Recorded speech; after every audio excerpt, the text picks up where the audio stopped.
Bonjour Sylvie Goudbaron, merci de recevoir aujourd'hui Diacritique. Nous avons la chance d'avoir un entretien avec vous à propos d'une projection et d'une rencontre qui aura lieu la semaine prochaine, le 27 novembre, au cinéma du Panthéon, et sera projeté le film Le Jeune Ahmed des frères Dardenne, et ce sera l'occasion d'une rencontre avec les frères Dardenne, mais aussi Robin Renucci, Boualem Sansal, et le tout sera animé par Thomas Baumgartner.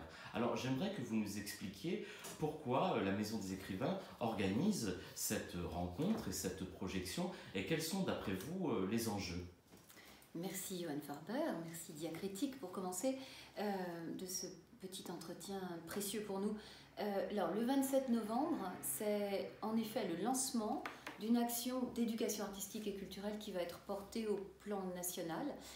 Une action qui aura pour visée et je reprends là un terme de Jean Bollack et de ses comparses comme Pierre-Juliet de Lacombe ou Heinz Wiesmann, entre autres, la lecture insistante. Alors le 27 novembre, on a réuni, comme vous l'avez dit, les réalisateurs que sont les Dardenne, Robin Renucci et Boualem Sansal, pour à la fois parce qu'ils ont entendu le projet quand on leur a présenté.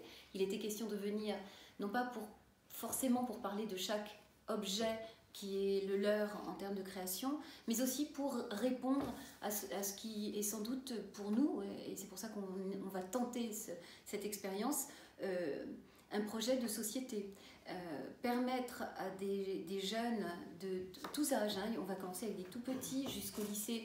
L'université, ça me semble moins substantiel et immédiatement nécessaire, mais voir si cette pratique, c'est une pratique d'éducation artistique et culturelle, cette pratique artistique qui consistera à en lire avec intensité un texte contemporain en présence de l'auteur, parfois avec un comédien, voire un traducteur, en quoi cette expérience artistique de la lecture, dans sa complexité, dans son énigmatique forme, pourra amener ces adolescents, ces petits, à force de pratique, à considérer qu'ils ont un libre arbitre et que la lecture n'est pas forcément quelque chose qui est dogmatique et dont le sens est porté par des gens qui le connaissent absolument, que chacun est libre d'interpréter un texte. C'est un peu le message.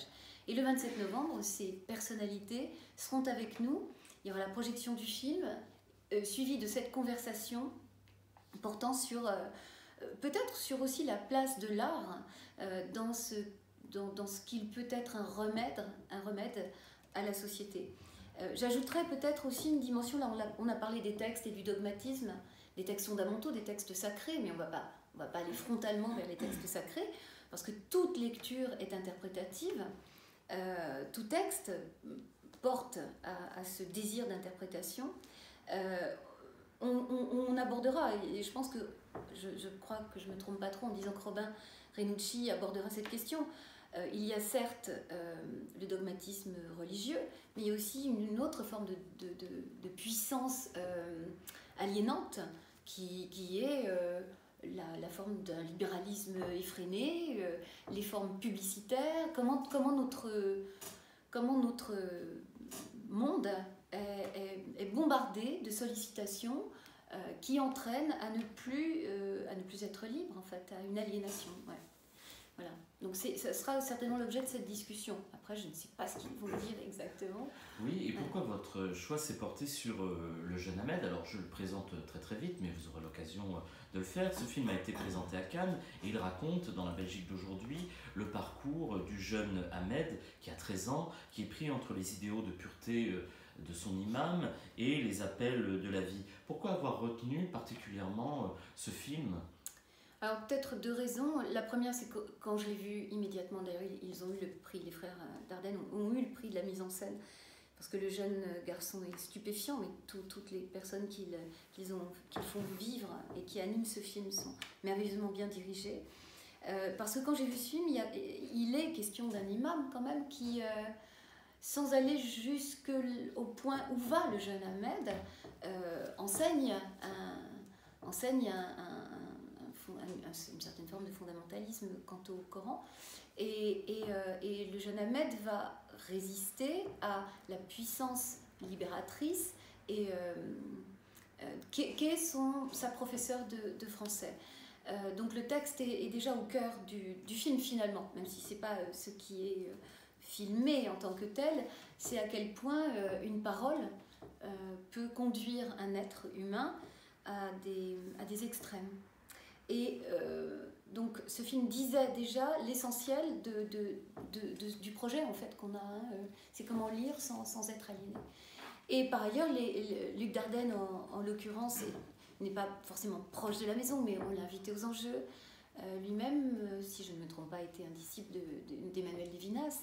Donc la question de la lecture, la question de l'interprétation du texte, la question fondamentale d'une certaine spiritualité et comment ne pas en faire quelque chose qui devient obsolète et terriblement terrifiant. Je pense que tout ça a pu l'intéresser dans la proposition qu'on lui a faite. Et il vient avec son frère, ce qui est une grande joie aussi pour nous. Et justement, dans le texte de présentation, vous dites que la table de lecture, qui est donc la manifestation dans laquelle s'inscrit cette rencontre et cette projection, est je cite, un levier contre les interprétations extrêmes. Et donc, en fait, vous en faites un enjeu primordial de société, notamment à destination du jeune public, en tout cas du public adolescent, qui va assister à la rencontre. Oui, absolument. Alors, la rencontre, c'est un partenariat également avec les rectorats de Créteil et de Versailles. Donc il y aura énormément d'enseignants ce jour-là, le 27, mais pas que, il y aura aussi des auteurs, enfin bref, toutes sortes de personnes, mais des enseignants qui sont les premiers, et avec les artistes, dans le cadre de l'éducation artistique et culturelle, les premiers à transmettre quelque chose. Et quand on parle de lecture, à la table de lecture, c'est aussi la question de la transmission. Comment transmettre, et c'est le cas des enseignants, de toute personne qui entend faire passer un message. Or, il se trouve qu'avec la littérature, le message est polysémique. Voilà, et donc c'est pour réouvrir un certain champ, le champ de l'interprétation, qu'on pose ça.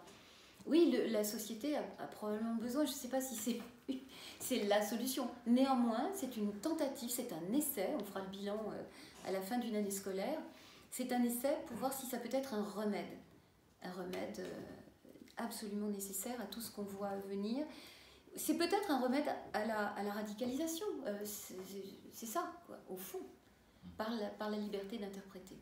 Eh bien, écoutez, je vous remercie beaucoup, Sylvie, et j'invite tout le monde à venir le 27 novembre, donc au cinéma du Panthéon, à cette projection-rencontre, oui, dans le cadre de À la table de lecture. Et il reste des places. Et il reste des places. Merci beaucoup, Yoann.